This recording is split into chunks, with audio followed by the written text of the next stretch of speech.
Hola, ¿cómo están? Buenos días. Gracias por estar como siempre con nosotros en su programa Heraldo Salud.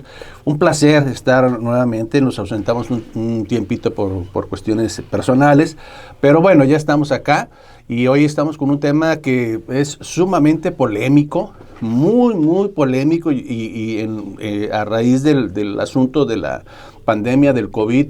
Resulta realmente sorprendente cómo se polarizaron las opiniones en relación al tema de las infecciones, sobre todo virales, en donde tienen que ver justamente las vacunas, ¿no? Lo que nosotros, la parte científica, la parte médica, consideramos como uno de los grandes avances en la medicina, en la humanidad. Yo diría que son las vacunas, los antibióticos y la parte de la antisepsia, y quizás agregaría un segundo fenómeno como le digo, de la antisepsia, agregaría ya se me olvidó, pero bueno, vacunas, antibióticos, antisepsia, la anestesia es el otro, el quitar el dolor y poder dormir a los pacientes para operarlos. Es una gran ventaja, ¿no? El cirujano fue una bendición para él que le dieran la oportunidad de operar a los pacientes sin dolor. En fin, dentro de estos pasos de gigantes científicos están justamente las vacunas. Para ello hemos invitado a dos médicos emblemáticos en nuestra comarca lagunera. Es el doctor Alejandro Tobar Velasco. Él es médico pediatra, por supuesto tiene mucha experiencia en el asunto de las vacunas, y el doctor Guillermo Milán, que tiene una gran trayectoria aquí en nuestra comarca lagunera y a nivel nacional, por supuesto, también. A ambos doctores, gracias por estar, como siempre, con nosotros. Gracias, le agradezco mucho. Y compartir lo que saben, ¿no? Como dicen, directo y a la cabeza. Sí. ¿Qué pasa con las vacunas?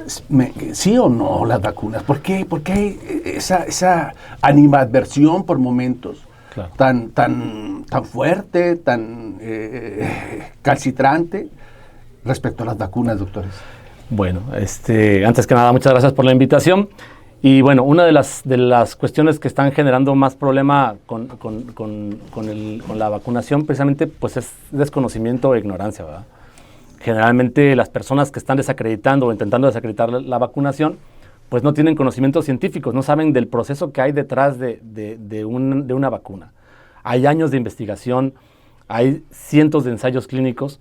Hay un proceso muy estricto y muy riguroso, regulado por instituciones de altísimo prestigio internacional, la CDC, la FDA, la EMA en Europa, COFEPRIS en México, etcétera. Y pasa cada una de esas vacunas, ensayos y pruebas muy estrictas para tratar de ver que la calidad, la eficiencia y la eficacia de la vacuna es correcta.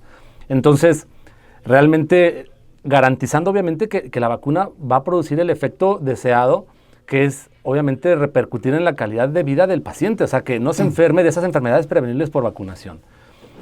Hoy realmente en el contexto general se ha catalogado siempre al pediatra como el vacunador por excelencia. Realmente hoy ya no es así. Hoy todos tenemos que sumarnos a la idea de que todos somos vacunados, el personal de salud tenemos la responsabilidad de dominar este tema y de saber este tema de vacunas. Tenemos la obligación de saber qué tipos de vacunas tenemos que saber qué vacuna se aplica con qué enfermedad o para prevenir qué enfermedad, cuáles son las contraindicaciones, cuáles son los riesgos, cuáles son los beneficios.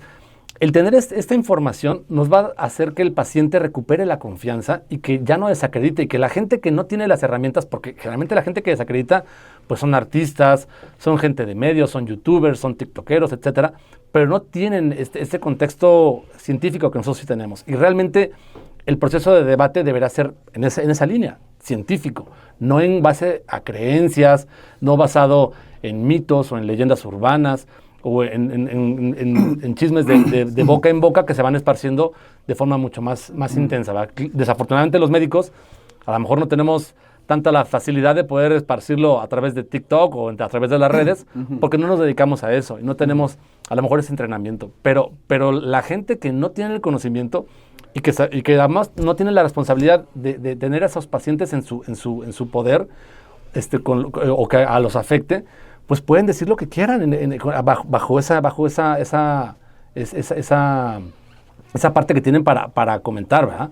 O sea, no tienen responsabilidad. Si ellos, por decir que las vacunas no funcionan, salen en las redes y 10 personas se convencen porque son muy seguidoras de esa persona por ser pública, no hay consecuencias si esas personas se enferman de alguna enfermedad. En este caso hace rato hablábamos del dengue. Si una persona dice, es que no se ponga la vacuna del dengue por X o Y, y de repente esas 10 personas que se influenciaron no se aplican la vacuna y mueren de dengue, pues obviamente no tiene ninguna responsabilidad la persona que lo dijo en la radio, o que lo dijo en el TikTok, o que lo dijo en sus redes. El médico sí tiene esta responsabilidad. Y tenemos que ser muy conscientes de que esa responsabilidad lleva un peso. Y es un peso que tenemos que asumir estudiando, que tenemos que prepararnos para poder esparcirlo de la mejor manera posible, y obviamente traer gente experta, mucho más expertos de lo que nosotros podemos ser. Gente que se dedica a niveles de investigación mucho más avanzados que nosotros, ¿va? Y obviamente que han entregado su vida a esto y que nos pueden dar esa experiencia de manera mucho más asequible. Estamos hablando con el doctor Alejandro Tobar, médico pediatra, Alberto. Y el doctor Guillermo Milán, también cirujano pediatra. Sí. Hace miles de años se pensó durante mucho tiempo que el origen de las enfermedades era divino. Sí.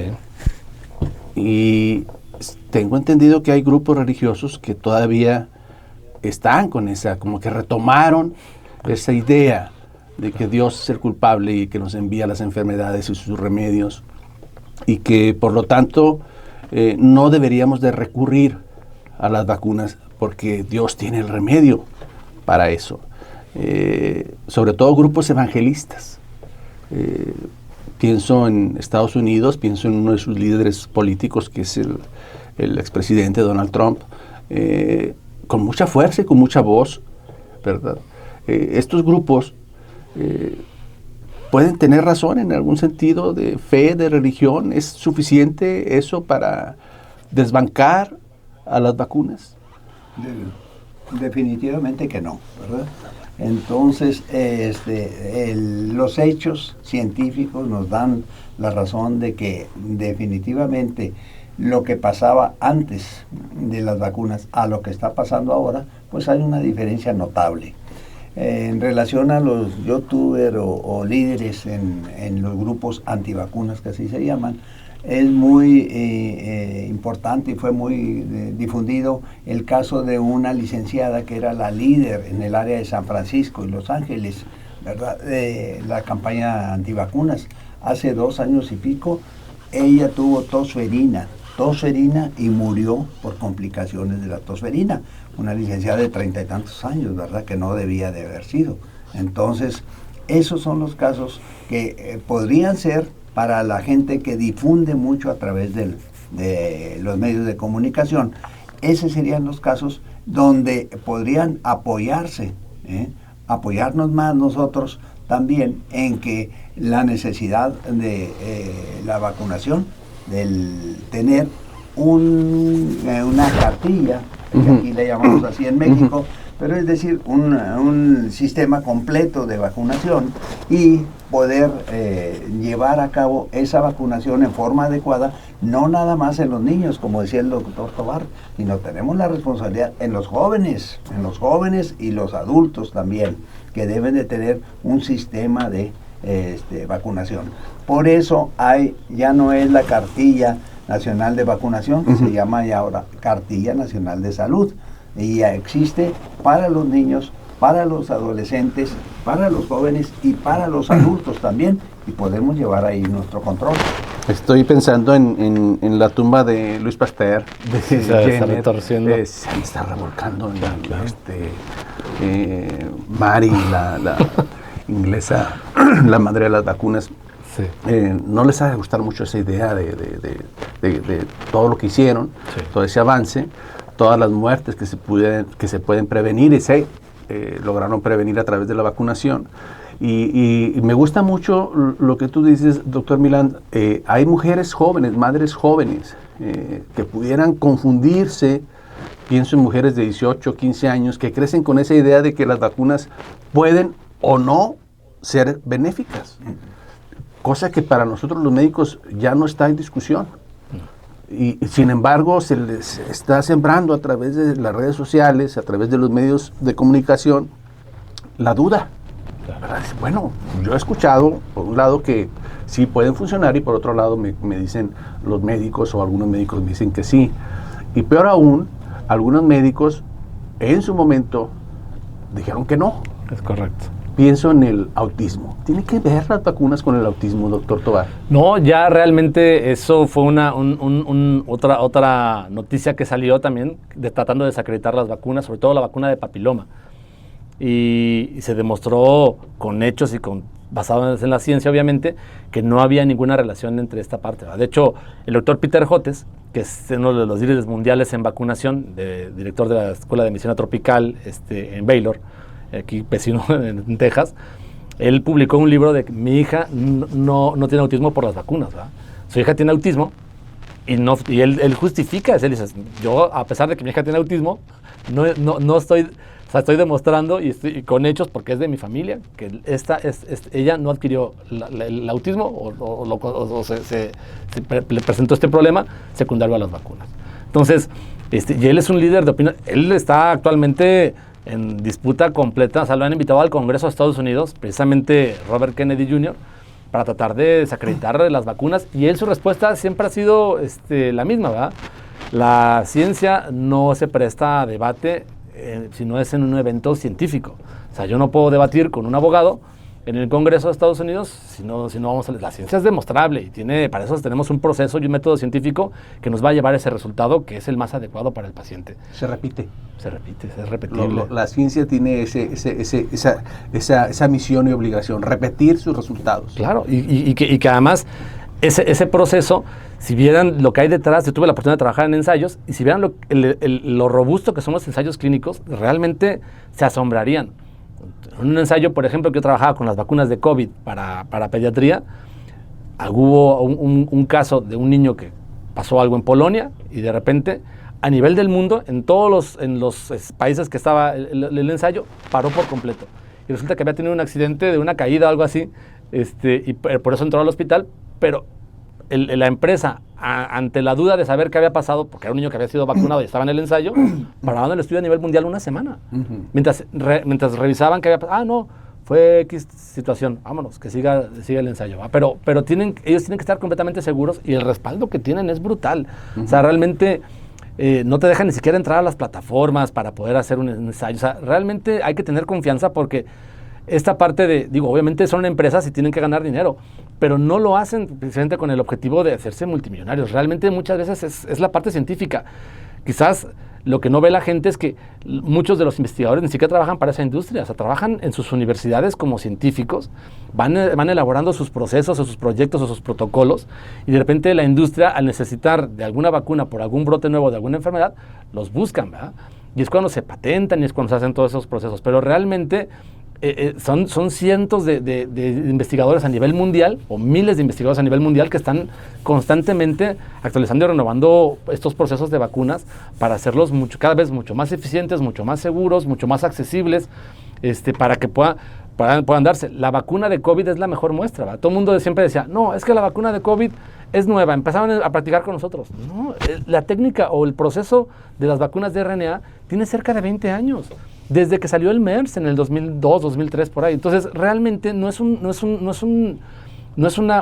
vacuna completamente nueva. Después salió para el ébola y para otros tipos de microorganismos, y se fue fortaleciendo, ¿va? Lo que han ido es ir mejorando el proceso de realizarla, buscando qué proteína o qué fragmento del virus es el que pueden utilizar para hacer una vacuna más eficiente, y después imprimirla hasta el momento en el que estamos actualmente.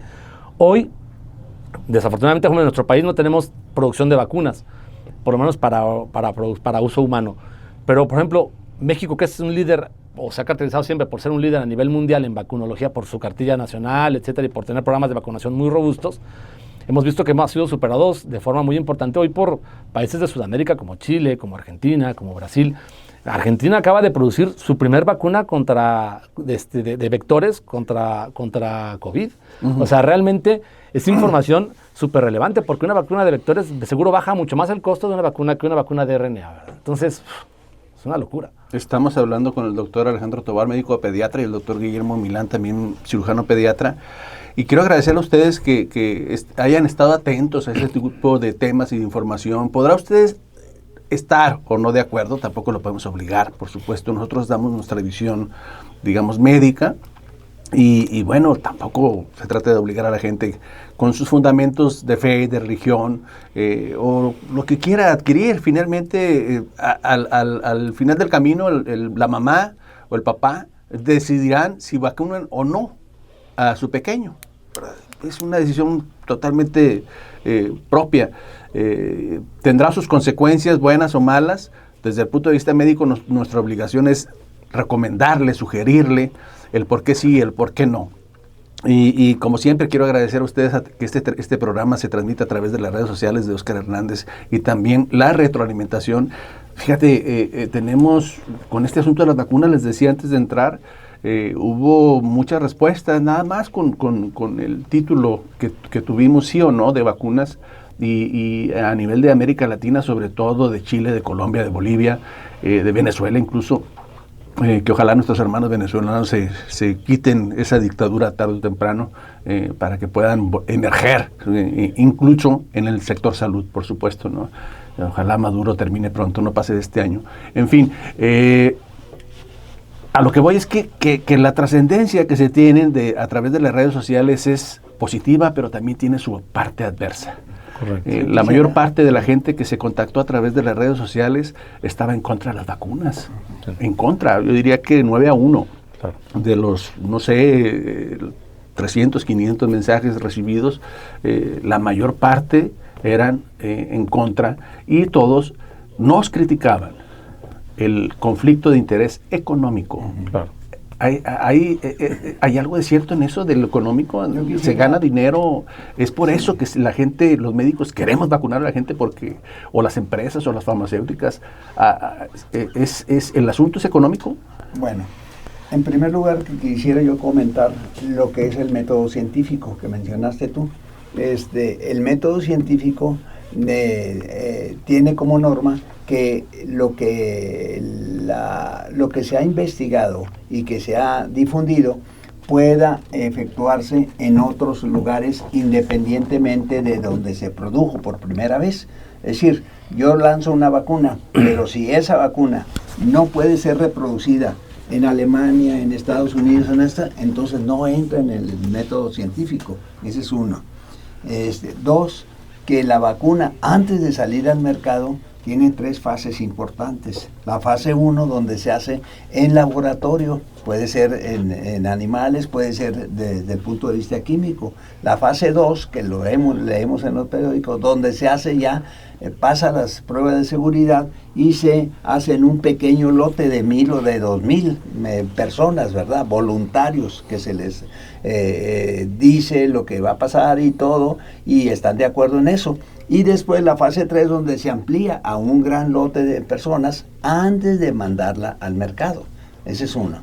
Y en relación a la pregunta que mencionabas, yo creo que es un factor que tocaste muy importante. ¿Qué pasó?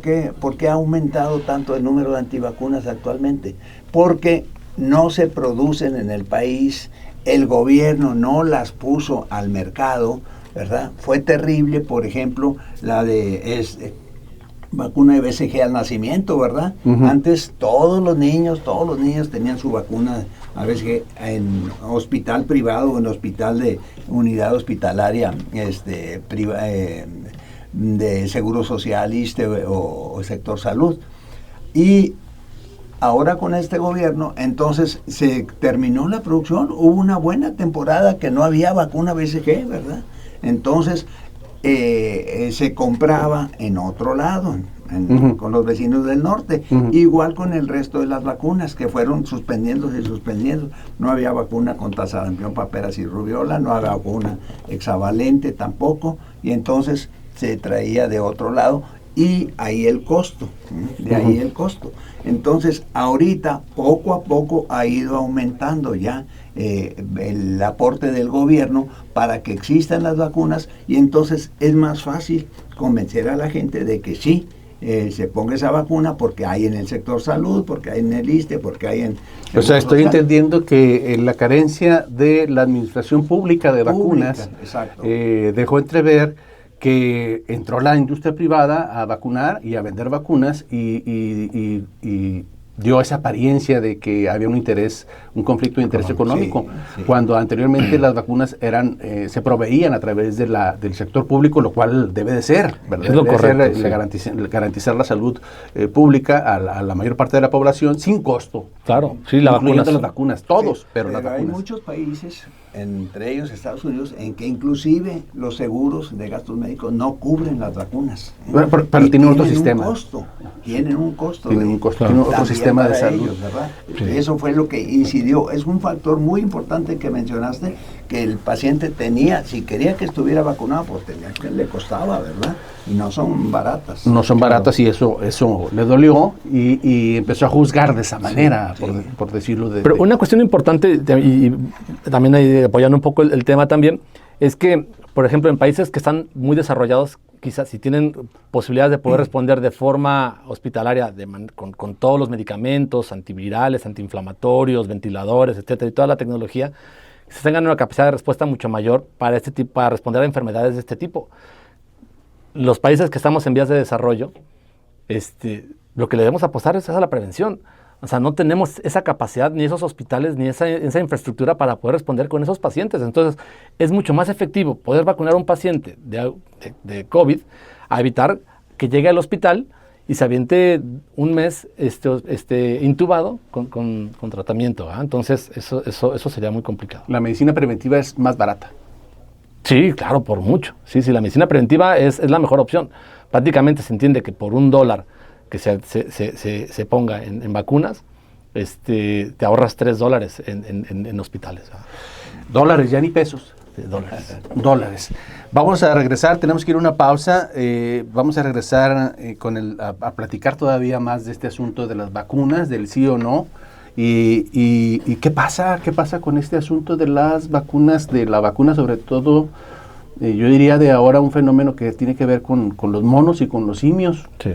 Cosa que parecía que la viruela ya estaba erradicada, y ahora resulta que tenemos un pariente, un primo de la viruela, que es la de la viruela del simio o del mono, y que, bueno, ya hay miles de casos, sobre todo en África, y que ustedes mejor nos platican qué va a pasar y por qué se produjo este fenómeno de la viruela del mono. Estamos hablando con el doctor Guillermo Milán y el doctor Alejandro Tobar. Regresamos de una pausa. Regresamos a su programa Heraldo Salud. Sí. Gracias por estar como siempre con nosotros. Gracias a la gente que hace posible este programa. Iván Lavina, a Tere Redondo, a Obando, a Camila, a Yair, en fin, a Liz, que está del otro lado. A toda la gente. Este equipo de salud ha crecido mucho.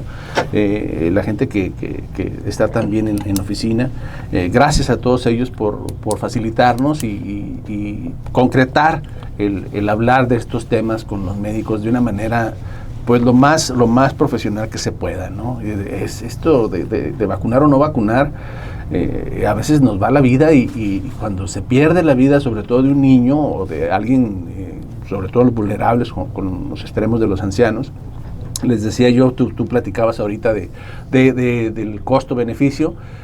Pues nos vayamos, hace un par de años me hablaban a casa de, oye doctor, tenemos un paciente aquí complicado de COVID, con falla respiratoria severa, se está ahogando en sí mismo, en sus flemas, en sus pulmones, pues nos recomendaron tu asesoría, vamos a meterlo a terapia intensiva, que lo intubes y seguir el tratamiento, ¿no? Bueno, pues adelante, la parte de intubación no crea problemas, la parte de conexión al ventilador tampoco, la entrada a terapia intensiva tampoco, pero el tope fue donde habla el paciente a la caja del hospital y le piden, para poder entrar al hospital, nada más de inicio para abrir boca, $1,000,000. Totalmente diferente a una vacuna. ¿Cuánto costará una vacuna para COVID? $900, $800. Sí. Y eso era nada más para entrar, y todavía habrá que ver si iba a vivir el paciente. Claro, ¿verdad? Correcto. Por eso nada más era la parte de desembolsar $1,000,000. Y en ese caso de insuficiencia respiratoria severa, así como me lo estaban platicando, pues el porcentaje de mortalidad iba a superar el 50%. Entonces, no es una garantía de que, a pesar de que pague $1,000,000, $3,000,000 o $5,000,000 de pesos, ya en ese punto ya el dinero no cura pacientes. Y si sobreviven, ¿en qué condiciones quedan? Exacto. O sea, también de repente quedan con un concentrador de oxígeno. Rehabilitación pulmonar. O sea, es que realmente, poniendo en la balanza a un paciente con meningococo, con meningitis, por ejemplo, pues prácticamente está muy marcado la tendencia a dónde va a acabar, ¿verdad? Entonces, y tenemos vacuna contra meningococo. Secuelas neurológicas. Sí, claro, súper severas, ¿verdad? Un niño con meningitis por meningococo o sea, tenemos muchas herramientas hoy para poder responder. Hay vacuna contra la viruela del mono, hay vacuna, o sea, contra todo lo que va saliendo actualmente, ya vamos adelantados. Y tenemos esa posibilidad. Perdón, porque ahorita te dije otro nombre. Sí, no te preocupes. Alberto Tovar. Gracias. El doctor Alberto Tovar, el médico pediatra. ¿Qué onda? ¿Qué pasa con este asunto de la viruela del simio? ¿Es la misma de antes, la clásica? Pues ha ido evolucionando. Se parece, pero se van actualizando. Los virus van mutando, obviamente, intentando también sobrevivir. Igual que nosotros, se van adaptando y van buscando sus herramientas para poder seguir infectando y contagiando y sobreviviendo. Entonces pero me refiero al aspecto clínico. Sí, en la clínica sí es muy parecido. También le sale un chorro. Sí, salen las lesiones erupciones. y tienen aquí pústulas. O sea, es una lesión que sale como una vesícula y después se va contaminando y tiene un aspecto de pústula sumamente notorio. Digo, gracias a Dios no nos ha tocado ver aquí. Yo nunca he visto una viruela del mono, más que en las fotos y en los libros que están mandando actualmente. Fíjate que yo vi la primera foto del niño. Sí. Este asunto de la viruela en 1958 fue el primer caso en un laboratorio de simios, justamente, que se estaban investigando. Y ahí brotó la viruela del simio y por eso se llama viruela del mono, porque era un laboratorio donde estaban estudiando monos, ¿no? Pero después, en 1970, aparece el primer niño africano del Congo con los síntomas de viruela. Y resulta que no sabían por dónde se había infectado, ¿sí?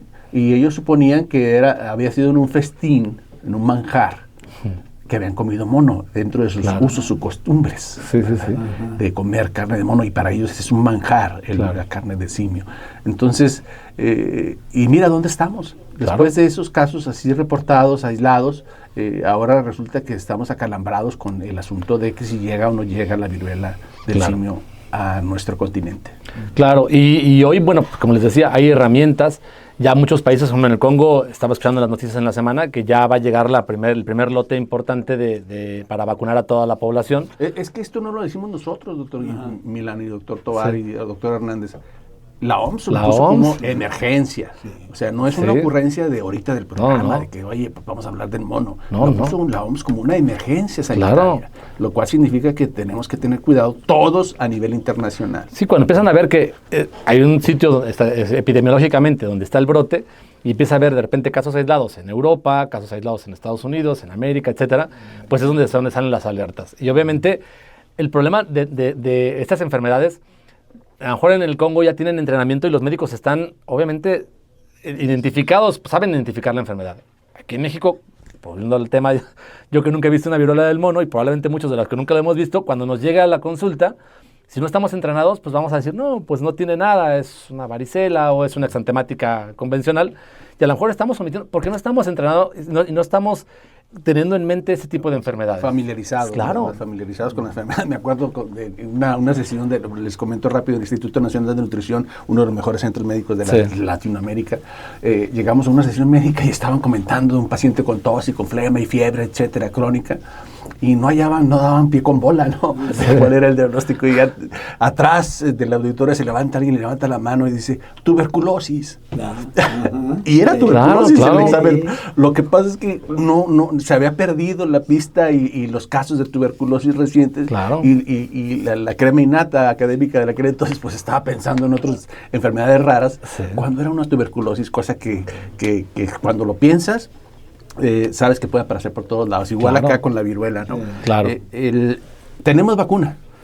Hay vacuna. En México todavía no, pero ya hay vacuna en el mundo. Sí, ¿Hay antivirales para este asunto? Para la viruela del mono desconozco. Debe haber tratamientos, pero vacunas sí hay. Pero no sé si estén aquí en México los antivirales. Probablemente allá en África ya estén disponibles. Hoy COFEPRIS tiene los grupos técnicos asesores en vacunas y en medicamentos que realmente le están dando un poco más de celeridad a las autorizaciones, a las regulaciones.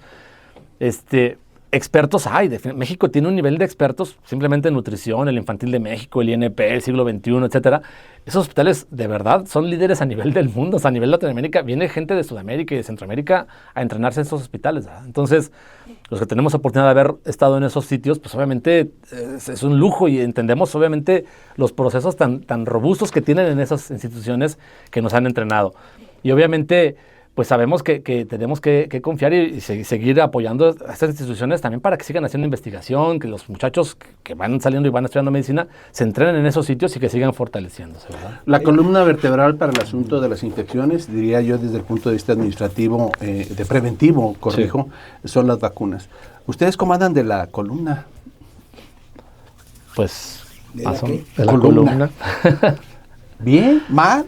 Más o menos. Más o menos. Más o Bueno, menos. Columna vertebral. La columna vertebral. Bien. Hay un doctor aquí que se llama el doctor Santiago González Villa, que es uno de nuestros invitados. Él se dedica justamente a eso, al estudio y tratamiento de la columna vertebral. Quiero saludarlo, el buen amigo ahorita estaba acá, debió haber estado aquí, pero está en cirugía justamente el doctor Santiago González. Él es experto en hernias de disco, en cuestiones de dolores de columna, y tiene su clínica aquí enfrente del periférico. Es una clínica que es de rehabilitación, justamente lo que hablabas, doctor Milán, sobre la rehabilitación de enfermedades de cirugía de columna.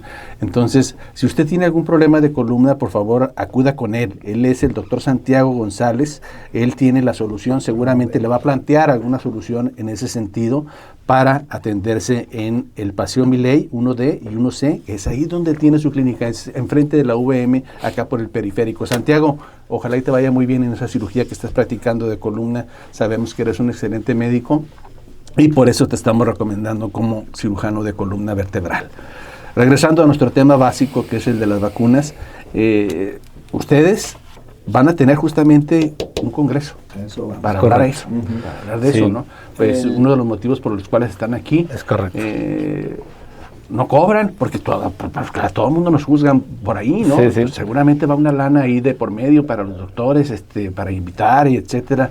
Claro. No todos trabajamos de esa manera. Sí, exactamente. Tenemos hoy el gusto de tener las primeras jornadas internacionales de actualización en vacunología e inmunizaciones.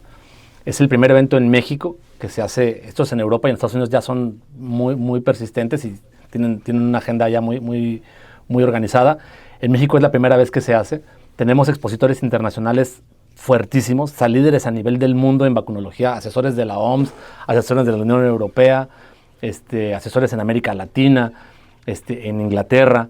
De hecho, tenemos un egresado de la Facultad de Medicina de aquí de la UAC, el doctor Hugo de la Peña, que viene desde Londres, que se dedica precisamente a investigar cáncer, pero nos va a hablar precisamente de las vacunas contra el cáncer.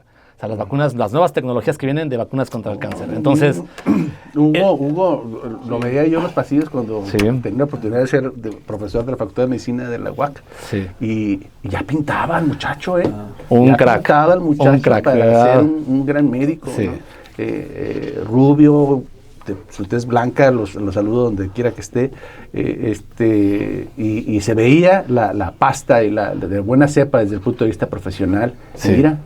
Y él está asesorado y muy ayudado por el doctor Rafael Argüello, que también estuvo, es una eminencia en Inglaterra con nosotros.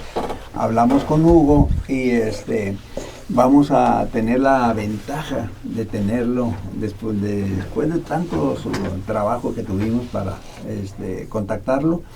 Ya tenemos el apoyo de la Facultad de Medicina a través del doctor Daniel Campos, ¿verdad? Para lo que decías también, el factor económico, ¿verdad? Un viaje de Londres aquí no es tan fácil, ¿verdad? Pero ya tenemos el apoyo económico también de la Facultad de Medicina y él va a dar una plática en la Facultad de Medicina en el aniversario, que es el 25 de octubre.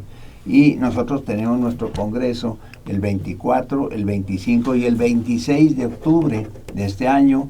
Él va a estar con nosotros el 26 de octubre. ¿En dónde es? ¿El 24 y 25 de este octubre, de este año? Y 26. Y 26 también. 26. ¿En dónde es, doctores? En el Centro de Convenciones de Torreón. El 24 y 25 van a ser 2 talleres con gente de México. Viene la doctora Gloria Huerta, que es una maestra en la cosa de vacunas también a nivel nacional y mundial, y vienen 2 infectólogos también, pediatras, también vacunólogos, y ahora hay la especialidad. Oye, pues es un congreso como de talla internacional, ¿no? Es un congreso internacional, de hecho es el nombre, ¿verdad? Sí, la idea es retomar un poco la información. Nosotros, este grupo del comité organizador, que realmente está vestido por gente, ya tuvieron aquí también la oportunidad de la última sesión que invitaron al doctor Marcelino Covarrubias, al doctor Siller, pues formamos parte del comité, y todo el mundo es muy entusiasta, realmente ellos son gente muy comprometida, el doctor Milán, el doctor Argüello. Un chorro de saludos para el doctor Marcelino Covarrubias, el doctor Siller, no, que yo nací con él y que él me operó de la nariz cuando estaba chiquito, y el doctor Siller me operó de una hernia, etcétera. Sí. Me da gusto que reciban a través de estos medios la retroalimentación. Es correcto. Médicos tan connotados y tan queridos en la región, claro, como el doctor Siller y el doctor Covarrubias, ¿no? Sí. Ellos también formaron parte de esta organización. Es correcto, están en el comité organizador. El doctor Siller, el doctor Marcelino, el doctor Argüello, la doctora Violeta Rodríguez, la infectóloga, aquí, el doctor Jorge Barbachano Hernández, que ha estado con ustedes también, aquí Jorge Herrera, Enrique Barbachano, Armando Magaña. Todos han estado Sí, aquí. Asdrúbal Ávila también. Sí, también. Green Care, exactamente. Creo que hubo una variación en el nombre, ¿no? Pero Sí, le pusieron ya ahora Green Care con I. Sí, ¿verdad? Sí. Un saludo para todos ellos. Y estamos en el comité organizador y realmente ha sido una suerte trabajar con todos porque... ¿Qué médicos deben de ir ahí? Todos. O sea, realmente la vacunación le impacta a toda la población. A los ginecólogos, las vacunas que se ponen en las niñas desde los 9 años hasta la adolescencia y en la vida adulta, las mujeres embarazadas, cómo preparar a una mujer embarazada o que quiere embarazarse para prevenir enfermedades durante el embarazo. Un niño que se enferma, una mamá que se enferma de rubiola, etcétera, pues hay que vacunarla antes. O una mamá que se enferma de hepatitis en el embarazo y que le pueden transmitir esa enfermedad a su bebé, hay que vacunarla antes. Y en el embarazo, durante el embarazo, pues la vacuna de la triple bacteriana, que es difteria, tosferina y tétanos, para evitar que el niño adquiera más bien defensas al momento de nacer y tenga cobertura contra la tosferina. Oigan, doctores, ¿por qué? COVID también. Sí, claro. E influenza. Quiero ponerme un poquito del otro lado. ¿Por qué si ustedes promueven la invención y la manufactura de vacunas tan fácil y tan sencillo, por ejemplo, para dengue, acabas de decir vectores en Argentina, la del simio, alguna variante, por supuesto, de la vacuna tradicional, pero es finalmente una vacuna para la viruela, no la clásica, pero sí es una variante de esas primeras vacunas contra la viruela. En fin, parece ser que hay cierta tecnología útil y fácil, pero pienso en SIDA. Sí. ¿Qué pasa ahí? ¿Por qué? Porque también nos critican claro. de eso, ¿no? Que hay una farmacia de antirretrovirales que está interesada en que no haya vacuna contra el SIDA. ¿Es cierto eso? Acabo de hablar con un súper experto en vacuna, en aspectos del SIDA. Este doctor lo trajimos a un aniversario de la Facultad de Medicina hace 4 años. Él tiene una historia muy especial. Él es de San Luis Potosí, estuvo en el Poli, terminó la carrera, hizo investigación médica en el Poli, después se lo llevaron a la Universidad de Stanford en San Francisco, luego la UCLA en Los Ángeles, después se lo llevó a la Universidad de Alabama y ahí le ofrecieron una beca de 5 años y estuvo en África, en NTV, en el Congo, para estudiar exclusivamente VIH. SIDA, VIH. Y entonces él ya llegó un momento y dijo, ya estuvo bueno de tanto estudio, ya quiero estar con mi familia y todo. Su esposa es bioquímica también, entonces lo acompañaba siempre. Entonces se jubiló, duró 1 año y medio más o menos en San Francisco. Y lo que es la suerte, la vida, ¿verdad? Le hablaron de la Secretaría de Salud de Estados Unidos, NIH, ¿verdad? De Washington, para que trabajara con ellos, después de estar jubilado. Por cosas familiares yo he estado platicando con él la semana antepasada, ¿verdad? Y él dice, ahorita está trabajando en Houston, vive en Houston, pero que lo más probable es que se vaya a Washington. Pero él me aseguró que él ve muy, muy tardía, muy lejana la posibilidad de vacuna contra VIH, ¿verdad? Ahorita ya la enfermedad se puede detener con los antirretrovirales, sí. ¿verdad? He escuchado un término, y he leído, por supuesto, un término, hipermutación. ¿Qué tiene que ver esto con los virus que cambian rápidamente? Podemos producir una vacuna para hoy sábado, pero para el lunes quizás ese virus ya sea otro, en una pequeña porción de su estructura viral, que esa vacuna ya la hace ineficaz. Claro, sí, van mutando de manera, son muy eficientes. O sea, igual que nuestro sistema inmune va aprendiendo, ellos también van aprendiendo cómo hacernos daño, ¿va? Entonces, sí, definitivamente hay virus mucho más agresivos y cada vez vamos a ir viendo más estas tendencias, ¿verdad? O sea, estos virus que son cada vez más agresivos, más virulentos, con mucho más variantes, pues van a estar generándonos daño. Entonces, pues qué mala onda con lo que dijiste tú pues digo, para los pacientes con SIDA, que no haya una promesa de vacuna a corto plazo. Pero hasta ahorita se puede detener el proceso con los antirretrovirales. Eso es lo último que están haciendo. Pero en relación a la mutación de los virus, pues el ejemplo más claro que tenemos y más reciente es el del COVID, ¿verdad? Que la vacuna para el primer virus ya no sirve, no funciona. Y para el segundo, pues casi. Y ahorita vamos ya como en la quinta o sexta generación. Que esa es la causa por la cual iniciamos el programa, que la gente cree que la producción de vacunas es un negocio y que por lo tanto hay interés en eso, ¿no? Que es el enriquecimiento de alguna manera de la industria y de los médicos y de toda la gente que está involucrada en la fabricación y producción de vacunas, y que inventamos que los virus cambian y mutan. Claro.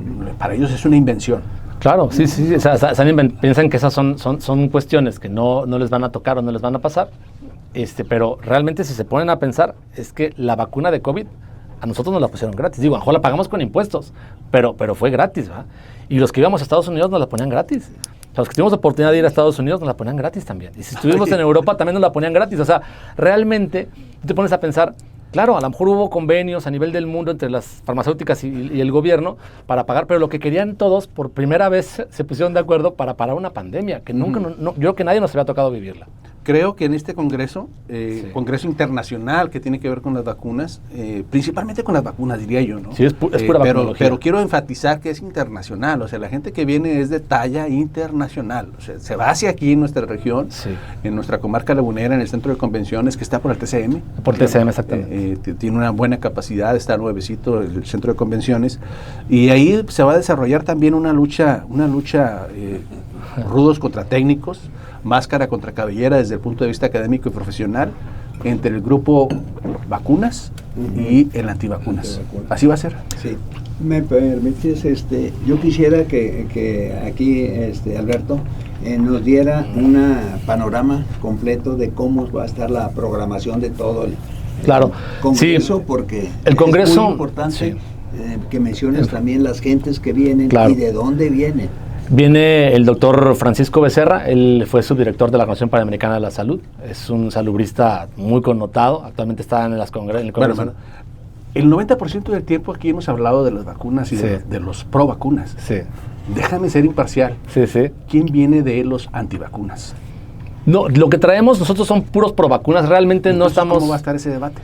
Realmente lo que traemos es al doctor Francisco Moreno, que nos va a hablar del tema de cómo tratar o cómo explicarle a los antivacunas de manera correcta que significa que están en el camino.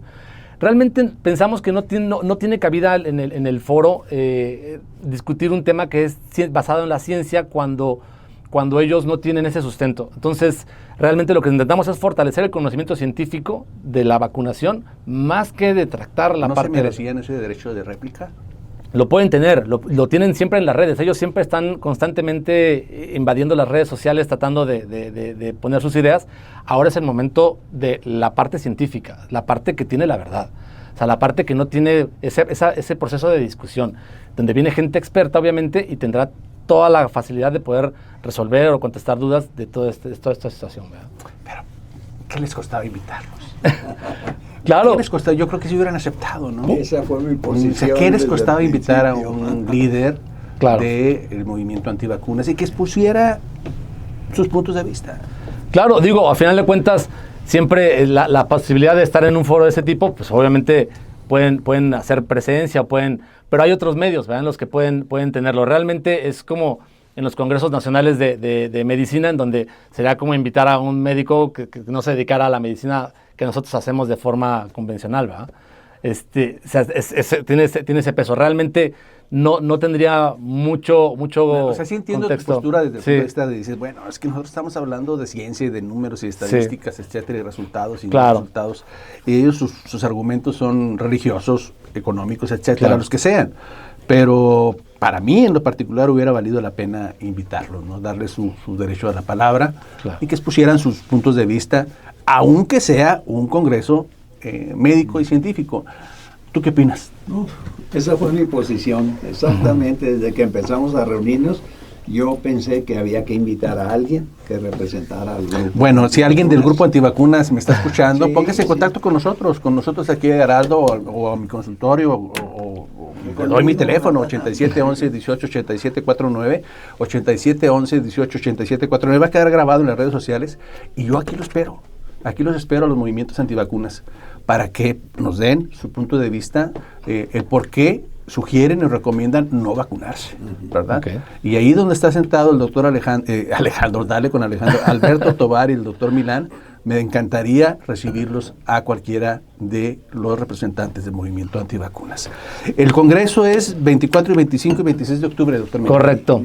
Tenemos expositores internacionales, Hugo de la Peña, que viene de Londres, el doctor Federico Martinón, que viene de España, también un líder mundial en vacunología, el doctor Roberto de Bach, que viene de Argentina, expresidente de la Sociedad Latinoamericana de Infectología Pediátrica, y nacionales, pues el doctor Francisco Moreno, el doctor Francisco Becerra, el doctor Miguel Betancourt Cravioto también, director actualmente de la Facultad de Medicina de la Anáhuac, y obviamente un expositor de vacunas extraordinario, y bueno, bien, entre otros más, ¿verdad? Realmente aquí locales, el doctor Rafael Argüello, el doctor Enrique Barbachano, la doctora Violeta Rodríguez, el doctor Bernal, Roberto Bernal va a dar ahí también su plática como exsecretario de Salud de su manejo del tema del COVID en la región. Sí, ¿no? Sí, exactamente. Doctor Milana, ¿hay conflicto de interés en este congreso? Absolutamente no. Nosotros, el objetivo principal es diseminar y enseñar desde los talleres cómo se maneja la vacuna, cómo se produce la vacuna, cómo llega al médico o al área de salud y cómo se aplica, desde eso se aplica, qué es lo que hay que cuidar mucho, la cadena fría. O sea, las farmacéuticas que producen vacunas no están involucradas en este congreso. No, prácticamente no tenemos ahorita, se surgió prácticamente de una iniciativa de forma personal con el grupo, con el comité organizador. Sí se invitó a las industrias farmacéuticas, pero realmente no se van a mencionar marcas, no se van a mencionar, prácticamente vamos solamente con la parte científica. Me encanta la imparcialidad, claro. Y yo creo que la comunidad pues nos regresa la credibilidad, claro, a los médicos, a la ciencia y en particular el día de hoy a las vacunas. Así es. A las vacunas. Gracias, doctores. Hombre, doctor Alberto Tovar, médico pediatra. Gracias, doctor Milán. ¿Nos repiten, por favor, la invitación para la gente que nos escucha y a quién va dirigida? Sí, es las primeras jornadas internacionales de actualización en vacunología e inmunizaciones que se llevarán a cabo en el Centro de Convenciones de Torreón los días 24, 25 y 26 de octubre. Está dirigido a todo el personal de salud, enfermeras, estudiantes de medicina, residentes, médicos de todas las especialidades, pediatras, ginecólogos, internistas, intensivistas, traumatólogos, cirujanos, y bueno, si alguien del público también quiere inscribirse, bueno, pues también si tiene interés, también adelante lo pueden hacer. Sí, está más dirigido por la información que se va a manejar, que es muy científica, pues a médicos, pero sí, obviamente, si alguien tiene interés, se puede comunicar con nosotros sin problema alguno. Si yo soy antivacunas, ¿puedo acudir? Sí, tenemos página web, tenemos redes, ¿puedo polemizar ahí, como me puedo presentar ahí y levantar la mano de por qué estoy en contra? Habrá sesión de preguntas probablemente, sí, con cada expositora. No, de ninguna manera, no. ¿No me van a cerrar la puerta? No, todo el mundo es bienvenido. Precisamente el foro esta tarde... ¿Con quién votas? No tiene nada que ver esto. No tiene que ver con política, con partidos. No, nada. Sí, okay. Realmente nosotros estamos abiertos y lo que queremos es promover y darle la difusión a las vacunas para que retomen fuerza. Tiene un costo. Sí, tiene un costo, sí, definitivamente, sí. Tiene un costo, sí. En la página web vienen los costos, pero tenemos un costo preferencial en este momento todo el mes de septiembre. Médicos cuesta 1,500 pesos, de todas las especialidades. Y a partir de octubre, 2,000 pesos. Y enfermeras, estudiantes y residentes, en este momento 750 pesos, y a partir del mes de octubre, 1,000 pesos. 1,000 pesos, perfecto. Bueno, ya lo sabe usted, el Congreso Internacional, que tiene que ver con el asunto de las vacunas, dicho coloquialmente, va a ser realizado en nuestra región y lo que usted va a ver en este congreso es el esfuerzo, pues ¿cuánto les llevó? ¿6 meses, un año? No, un año casi. Un año. Un año, ha sido picar Un piedra año. fuertísimo, sí. Más de lo que se prepara la selección Sí. mexicana. Es correcto. Sí, ha sido muy ¿Por qué te complicado. ríes? Sí. Ya ¿No sé. crees en la selección mexicana? Pues bueno. Ellos se concentran durante un año para poder para poder ofrecer esos resultados. tan Claro, magníficos, claro. ¿no? Entonces, 24, 25 y 26 de octubre del mes, obviamente el mes que entra, Sí. en el centro de convenciones, correcto. ojalá haya retroalimentación Sí, desde claro. el punto de vista científico. Y gracias, doctor Guillermo Milán, por estar con nosotros. Hombre, Gracias, gracias. Alberto. Gracias. Y gracias a usted por acompañarnos como siempre. Nos vemos el próximo sábado. El próximo sábado vamos a hablar nada menos ni nada más que de dengue. ¿Cómo condenados llegó el dengue, una enfermedad tropical, como decía el doctor Tobar, aquí a una zona desértica? Dengue la próxima semana. Nos vemos. Gracias. Hasta luego.